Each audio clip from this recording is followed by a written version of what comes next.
दोस्तों आज हम बात करने वाले हैं एक नई मुसीबत की। ये मुसीबत ऐसी है जो एक या दो पर नहीं बल्कि हर आदमी के ऊपर आने वाली है और कुछ ही लोग होंगे जो इस अनजानी मुसीबत से बचे रहेंगे। आपको बता दे, इस बिन बुलाई मुसीबत का नाम है आर्थिक मंदी। जी हाँ, ये मंदी आपकी तरफ बहुत तेजी से बढ़ रही है। ये हम नहीं कह रहे, इस चेतावनी को खुद आरबीआई ने अपने आर्टिकल में कहा है। ऐसे में सवाल ये है कि कौन से धंधे इससे प्रभावित होंगे और कौन से नहीं। क्या हम इस आर्थिक मंदी की चपेट में आने से बच सकते हैं? और क्या होगा जब देश की जीडीपी 8% लुढ़क जाए? तो चलिए जानते हैं। इन सभी सवालों के लिए इस वीडियो को बिना स्किप किए पूरा देखिए।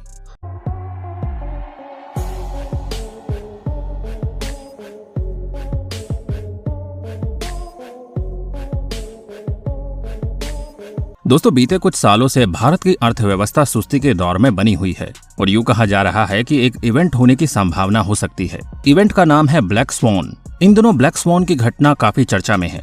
दरअसल इसका एक इम्पैक्ट अर्थव्यवस्था और आर्थिक अवस्था से जोड़कर देखा जा रहा है, क्योंकि रिजर्व बैंक ऑफ इंडिया ने एक भयंकर तरह का संकेत दिया है। आरबीआई के एक आर्टिकल आने के बाद देश भर में इस पर चर्चा और टेंशन शुरू हो गई है।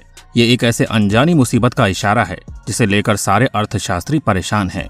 हम आपको बताते हैं कि आरबीआई ऐसा क्यों कर रहा है और इसका मतलब क्या है। दोस्तों कुछ समय पहले आरबीआई ने कहा है कि करीब $100 बिलियन भारत के मार्केट से निकाला जा सकता है। ये $100 बिलियन जो है मतलब 7.8 लाख करोड़। ये छोटा मोटा अमाउंट नहीं है। ये भारत का जो जीडीपी है उसका 3.2% है।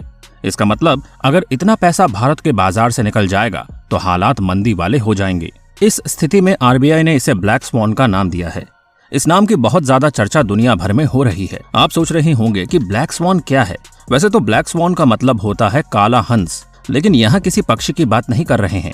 यहाँ हम देश की अर्थव्यवस्था की बात कर रहे हैं। अर्थव्यवस्था में ब्लैक स्वॉन का मतलब है कोई अप्रत्याशित स्थिति आना।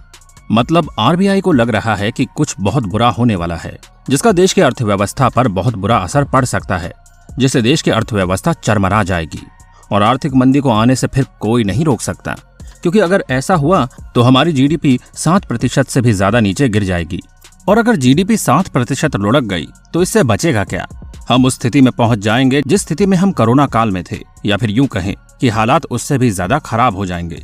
अब आपको बता दें कि सबसे पहले अमेरिकी अर्थशास्त्री द्वारा जीडीपी शब्द का प्रयोग 1935-1944 में हुआ था। उस समय देश की आर्थिक अवस्था को समझने का कोई सरलतम उपाय नहीं था जिससे कि आर्थिक विकास को सरलता से समझा जा सके। फिर अमेरिका की संसद में हुई मीटिंग के दौरान साइमन ने जीडीपी शब्द का प्रयोग किया, जिससे कई लोग सहमत हुए और कई लोगों ने असहमति जताई। इसके बाद आईएमएफ द्वारा जीडीपी शब्द का प्रयोग किया जाने लगा। फिर दूसरे देशों द्वारा भी अपने देश की आर्थिक व्यवस्था की गणना के लिए ग्रॉस डोमेस्टिक प्रोडक्ट्स को प्रयोग में लाया गया। वैसे सकल उत्पाद दो तरह के होते हैं, क्योंकि प्रत्येक वर्ष उत्पादों के मूल्य में कमी व बढ़ोतरी होती रहती है। इसके अंतर्गत उत्पादों के मूल्य एक वर्ष में उत्पादों की कीमतों के आधार में तय किए जाते हैं। इसको दूसरी वस्तुओं के चल रहे मूल्य पर निर्धारित किया जाता है। दोस्तों जीडीपी गिरने का मतलब होता है देश के उत्पादन में कमी आना, क्योंकि जीडीपी का अर्थ ही होता है उस देश का कुल उत्पादन, यानी समाधान घरेलू उत्पाद। इसका सीधा अर्थ होगा कि हमारी तरक्की रुक जाएगी। अब कुछ लोगों को लग रहा है कि तरक्की रुक गई, इससे हमको क्या फर्क पड़ता है? तो दोस्तों इससे आपको भी फर्क पड़ेगा, क्योंकि जो आप काम धंधा कर रहे हैं अगर वो धंधा चलेगा नहीं, आपके इलाके में जो उत्पादन हो रहा था दुकानों का वो उत्पादन होगा ही नहीं, तो उस इलाके में उन फैक्ट्रियों में दुकानों में काम करने वाले लोगों की जरूरत कम हो जाएगी। जब दुकानें चलेंगी नहीं और उनकी तरक्की नहीं होगी तो दुकान वाले लालाजी कहेंगे कि चलो 2 की जगह 1 आदमी को रख लेते हैं। अब ये लालाजी का उदाहरण अगर भारत के सारे कारोबार पर लगा दो तो देश के विकास की रफ्तार में ब्रेक लग जाएगा और विकास रुकने का सीधा सा मतलब है कि आपका नुकसान होना, क्योंकि ऐसा होने पर काम धंधे कम होंगे, महंगाई बढ़ेगी और पब्लिसिटी का माहौल बनेगा। ये स्थिति कुछ ऐसी होगी जैसे कि 2008 में हुई थी। आपको याद होगा उस दौर में जब लाखों लोग बेरोजगार हो गए थे, कई उद्योग धंधे बंद हो गए थे, लोगों को काफी परेशानियों का सामना करना पड़ा था। जैसा कि हमने बताया कि महामारी के टाइम भी ऐसे हालात पैदा हुए थे, लेकिन उसे हम ब्लैक स्वॉन नहीं कह सकते, क्योंकि उस बारे में सरकार को पता था और उससे बचने के लिए सरकार ने तैयारियां भी की थी। लेकिन अब जो होने वाला है उसके बारे में ना तो सरकार को पता है ना आरबीआई को। अब आप सोच रहे होंगे कि जब आरबीआई को कुछ पता ही नहीं तो वो क्यों लोगों को डरा रही है। दरअसल कुछ यूं हो रहा है कि देश में जिन विदेशों ने पैसा लगाया हुआ है वो बहुत तेजी से अपना पैसा निकाल रहे हैं और इसी बारे में आरबीआई ने कहा कि देश की मार्केट से बहुत जल्द 8,000 करोड़ के आसपास पैसा निकाला जा सकता है। ऐसा क्यों हो रहा है? असल में हुआ ये कि देश में जिन विदेशकों ने पैसा लगाया वो बहुत तेजी से अपना पैसा निकाल रहे हैं। अब आप सोच रहे होंगे कि क्यों पहले तो लोगों ने यहाँ पर इतना सारा इन्वेस्टमेंट किया और अगर किया तो उसे वापस क्यों निकाल रहे हैं। चलिए इसे एक अमेरिका के एग्जाम्पल से समझते हैं। दोस्तों, अमेरिका ने कोविड के टाइम में जनता को खूब पैसे दिए कि संकट आने वाला है, मंदी ना आए, इसलिए जनता को खूब पैसे दे दो, उन्हें कोई दिक्कत ना हो। फिर हुआ ये कि लोगों के पास पैसे आ गए, लोगों ने उनका इस्तेमाल करना शुरू कर दिया और जब लोग चीजों का इस्तेमाल करने लग गए तो उनकी डिमांड बढ़ गई। जब चीजों की डिमांड बढ़ जाती है और सप्लाई कम होती है तो वो चीज महंगी हो जाती है।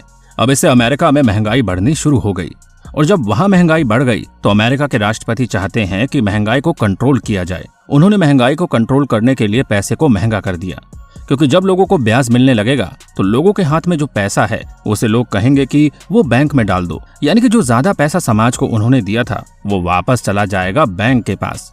और जब बैंक के पास पैसा वापस चला जाएगा तो महंगाई कंट्रोल हो जाएगी, क्योंकि लोग परचेजिंग नहीं करेंगे, खर्चा नहीं करेंगे। लेकिन इसमें दिक्कत ये है कि जो पैसा सरकार से उनको मिला उस पैसे को उठाकर अमेरिका वालों ने खूब दबाकर भारत में इन्वेस्टमेंट कर दिया और भारत के छोटे मोटे दूसरे बाजारों में भी इन्वेस्ट कर दिया। इस इन्वेस्टमेंट से भारत में खुशहाली की लहर उठ गई। आपने देखा होगा कि आदमी भूखा मर रहा था, काम धंधे चल नहीं रहे थे और जो फॉरेन का इन्वेस्टर्स था उनको लगा कि ये जो शेयर मार्केट में इतनी तरक्की हो रही है उससे ज्यादा पैसे का तो हमारे यहाँ ब्याज मिल जाता है, तो हम क्यों इस चक्कर में पड़े और बेचो अपने शेयर। चलो, अब वो शेयर बेच रहे हैं और बेचते बेचते पूरी मार्केट ठप हो गई और इसका सीधा असर अमेरिका द्वारा इन्वेस्टमेंट पर पड़ा और इस वजह से देश में मंदी के आसार बढ़ रहे हैं। जब किसी देश में मंदी आती है तो उनकी नौकरियां चली जाती है, लोगों के पास पैसा खत्म होने लगता है, लोगों की सैलरी बढ़ना बंद हो जाती है, नई नौकरियां और कारोबार के अवसर कम हो जाते हैं और जो छोटी कंपनियां हैं वो घाटे में जाने की वजह से अक्सर बंद हो जाती है। दोस्तों, आपको बता दें कि मंदी केवल कभी भी एक देश को प्रभावित नहीं करती, ये सभी देशों पर असर डालती है और इसका असर साफ तौर पर हमारे देश में भी देखा जा रहा है। इसलिए अभी से अपनी बचत, निवेश और अपने रोजगार के संसाधनों पर हमें गौर करना होगा। अगर आगे भी आप इस तरह की जानकारी भरी वीडियो देखना चाहते हैं तो हमें नीचे कमेंट बॉक्स में कमेंट करके जरूर बताइए। आज की वीडियो में बस इतना ही। अगर आपको हमारी वीडियो पसंद आई हो तो वीडियो को लाइक, शेयर और चैनल को सब्सक्राइब करके बेल आइकन प्रेस करना बिल्कुल ना भूलें। तो मिलते हैं आपसे अगले एपिसोड में, तब तक अपना ध्यान रखिए। Bye bye.